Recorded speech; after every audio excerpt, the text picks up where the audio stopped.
Button ఒత్తి ఆ తర్వాత వారి యొక్క సందేశాన్ని అందిస్తారు.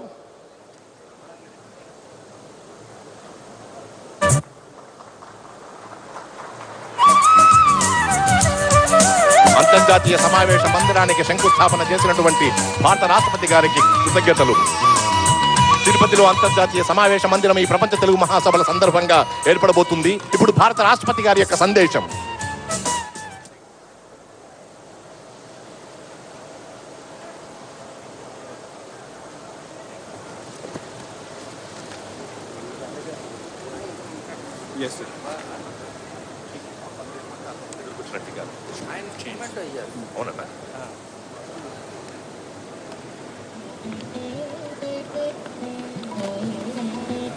Sri E.S.L. Narasimhan, Governor Andhra Pradesh, Sri N. Kiran Kumar Reddy, Chief Minister Andhra Pradesh, Yatti Basant Kumar, Minister for Culture and Tourism Andhra Pradesh, Sri K. Parthasarathi, Minister for Medium Education and District in Charge,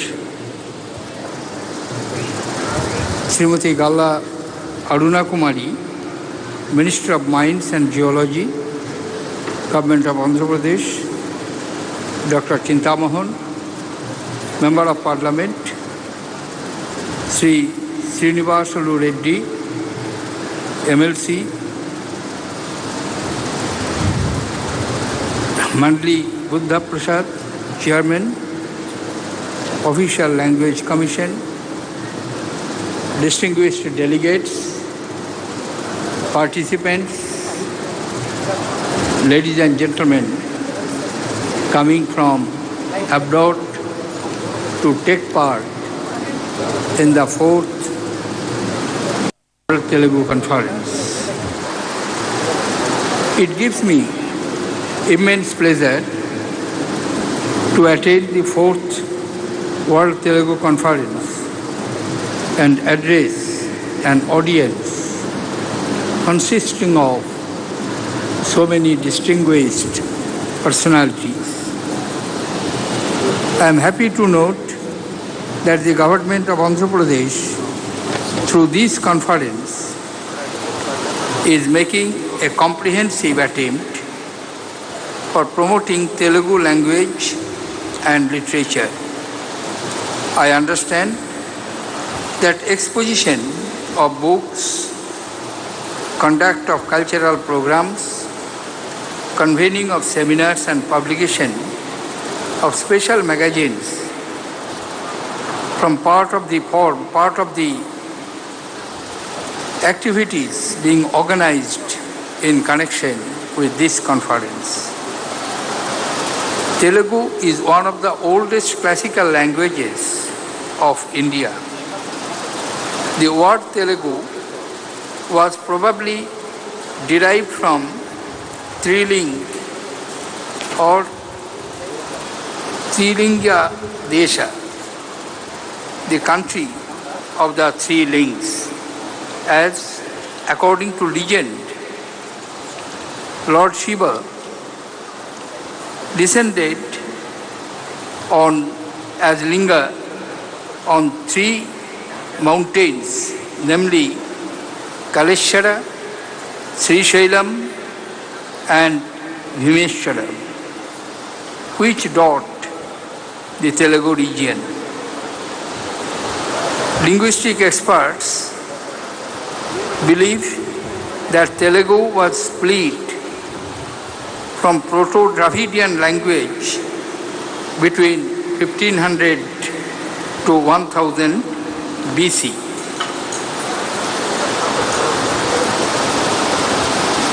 Incorporation inscriptions dating back to 400 BC containing Telugu words have been discovered in the Guntur district of Andhra Pradesh. Despite the vast passage of time, the language has been successfully maintaining its basic character and at the same time evolving as a modern language. The oldest works of Telugu literature are distinguished by their treatment of religious subjects. Between the 11th and 14th century of the current era, Nannaya, Tikkanna and Eranna, the poets known as the Trinity of Telugu literature, composed the Andhra Mahabharatam.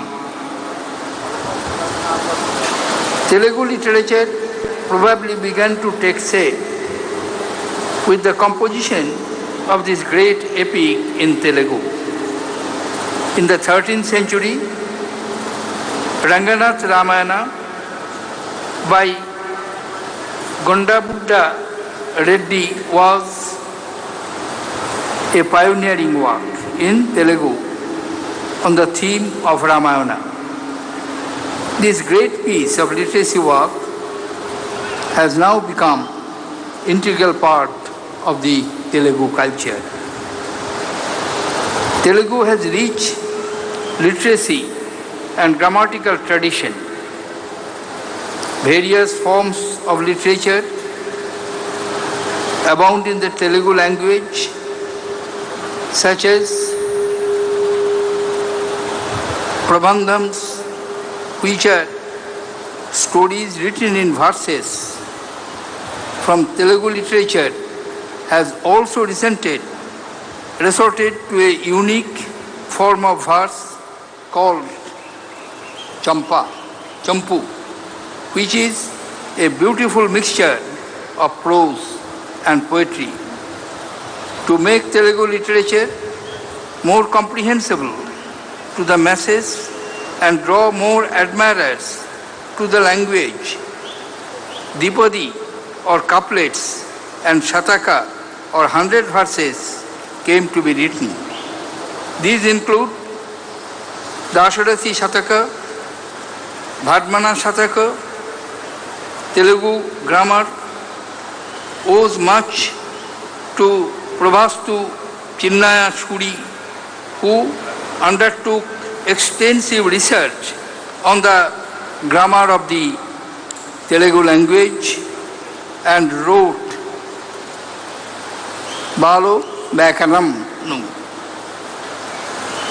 The 16th and 17th centuries are considered as the golden age of Telugu literature. The first original poetic novel in Telugu literature, Kala Purnodaya, was written by Pingalu Surana, who was a pioneer in Telugu classical poetry. Krishna Devarai's Amrita Malayarda, which blended the eternal and the temporal on a grand poetic style while describing the interesting tale, is considered as Mahakavyam. Besides Petanna's Manu Charitram, the modern trend in Telugu literature began in the 19th century, marked by several influential writers. Gurjada Venkata Apparao, considered the father of the modern Telugu literature, adhered to poetic style that was pure, lucid, vivacious and clear. He wrote Kanna Shulkam, which is considered a landmark play for its clear message of social reform. Another Telugu novel dedicated to the cause of social emancipation is Malapalli by Unnabad Lakshminarayanam, a freedom fighter who also fought against untouchability. The literary Movement in Telugu also continued with the same vigor and spirit in the post-independent era. Several reputed writers and authors have contributed to the growth and enrichment of the language and literature. Vishwanatha Satyanarayan, a versatile writer and author, wrote more than 100 books, was bestowed with the Jnanpith Award in 1970 to his popular literary work Ramayana Kalpavriksham. Dr. C. Narayan Reddy received the Jnanpith Award in 1968. Distinguished guests, delegates, ladies and gentlemen, 4 Indian classical languages, namely Tamil, Sanskrit, Telugu and Kannada, have been classified as classical language in India. The Government of India created a category of classical language in 2004 with strict entry criteria. Languages meeting the parameter such as antiquity of 1500 to 2000 years of its early texts or recorded history, body of ancient literature or text considered a valuable heritage by generations of speakers and original literary traditions, not borrowed from another language, have been made the eligibility criteria for being considered as classical. Telugu languages, with its credentials of a long surviving rich cultural heritage, was declared a classical language of India in 2008. Telugu is today spoken in several parts of the country, Puducherry, Tamil Nadu and Karnataka, besides Andhra Pradesh.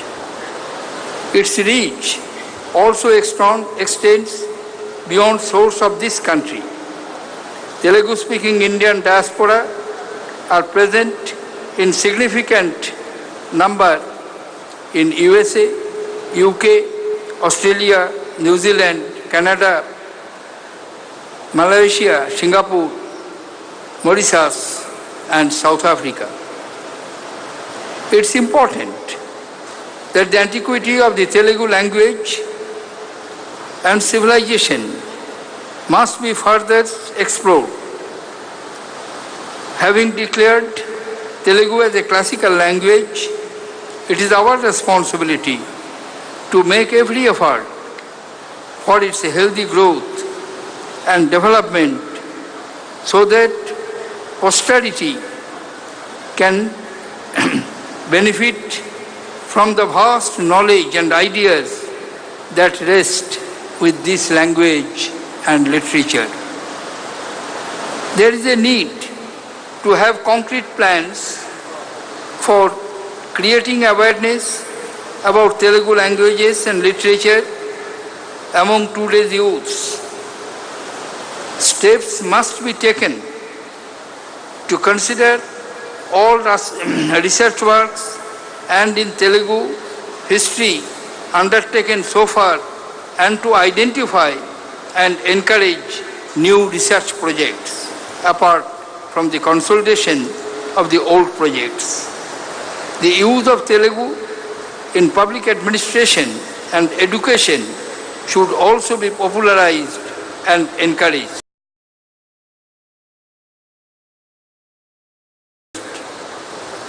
Languages are not merely a means of communication. Our languages and literature are our heritage. They define and reflect the roots of our society. The promotion of literature cannot take place merely on the government's encouragement and patronage. I urge all stakeholders to this conference meaningfully towards preservation, encouragement and promoting Indian languages, particularly Telugu and their literature. There is no dearth of creativity and talent in Indian languages.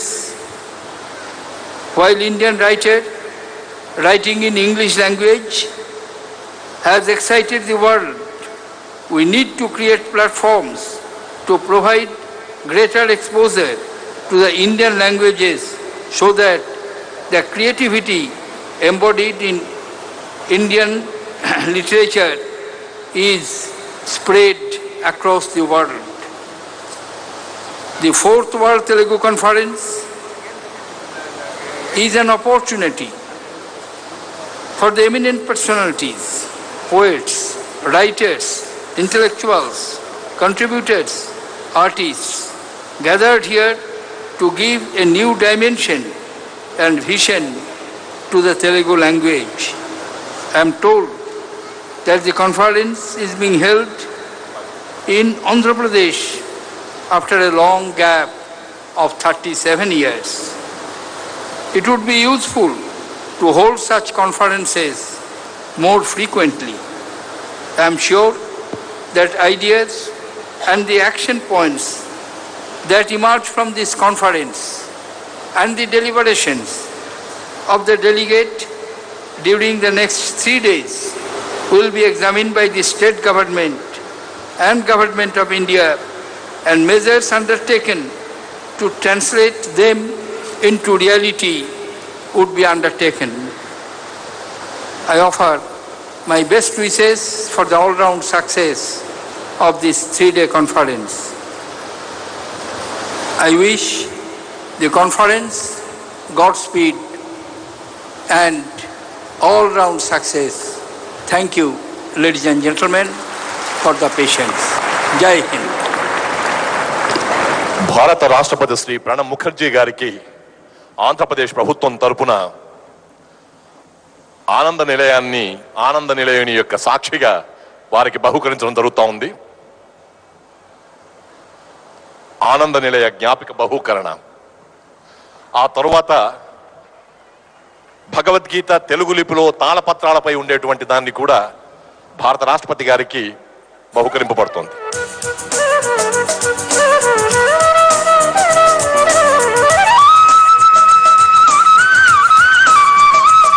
Telugu లిపిలో భగవద్గీత తాళపత్రాల పైన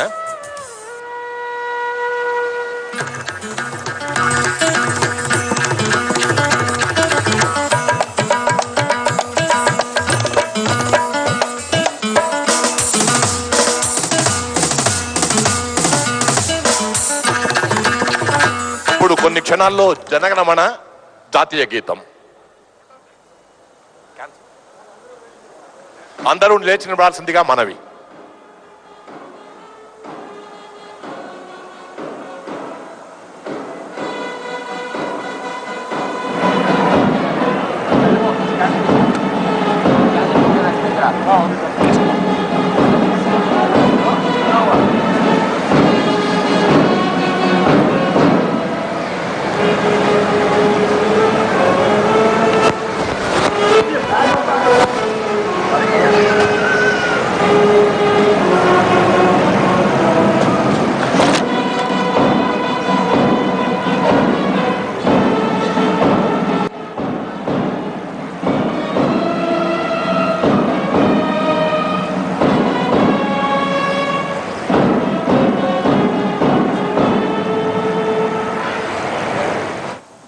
జై హింద్, జై తెలుగు తల్లి.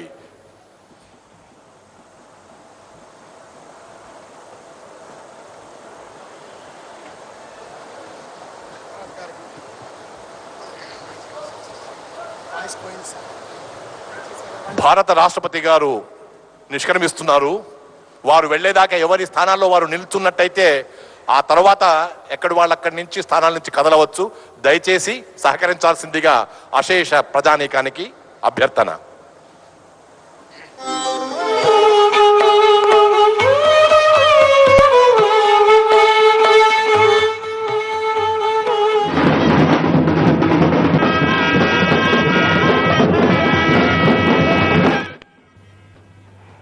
ఇప్పటి వరకు 4వ ప్రపంచ తెలుగు మహాసభలను రాష్ట్రపతి ప్రారంభించారు. ఆయన ప్రసంగాన్ని విన్నాం. షార్ట్ బ్రేక్ తీసుకుందాం.